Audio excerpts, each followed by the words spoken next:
Hi there, it's Steph. Thanks for popping by. So recently I was trying to think of a way to have a greeting on a piece of vellum, but I didn't have a stamp for it, so I thought I could print it.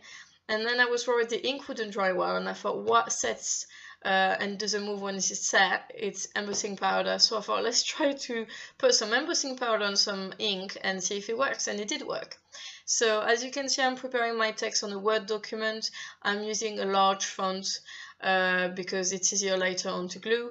And I print and I put some embossing powder straight away on the ink, and it sticks really well and it's really good. I did use my static remover tool to make sure that the powder doesn't stick to the paper everywhere, and it works really well.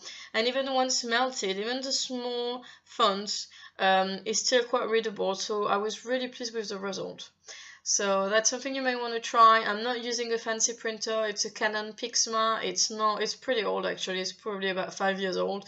So I'm sure that whatever printer you have at home would probably work.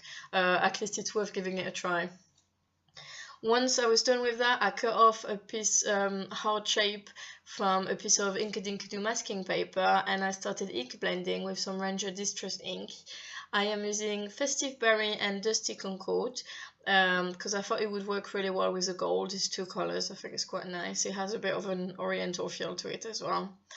And I just keep on going with ink blending until I'm happy with that. Once I'm happy with that, I remove the masking paper and I check that my card front fits on the front of my card, and I will just use my roll-on glue to glue it onto the card. I used to use some double-sided sticky tape, I suppose we can call it, and I was using less of it, but it was taking longer to use, so it's a choice if you prefer to spend a little bit less but it takes longer, or if you want it to be faster and spend a little bit more. Once I was done with all of that, I put some Ranger matte multimedium at the back of my piece of vellum, and that's why the large font comes in handy, because it helps you hide the glue. Otherwise the glue comes through the paper, so you know that's something to bear in mind. Once I was done with that, I stamped my butterflies with some versamark ink on a piece of vellum, on which I used the anti-static powder as well. And then I just apply the embossing powder as I want, really. And I try to match the colors of the heart shape. Although it's going to be behind vellum, I did want to try to match all of that together. So here we go. Once I was done with that, I fussy cut them by hand and I glued them onto my card front. I glued the first one down completely, and then the second one I just glued the front, or a part of it at least, so that if I want, I can pull the back a little bit and the wings look like they're still flying.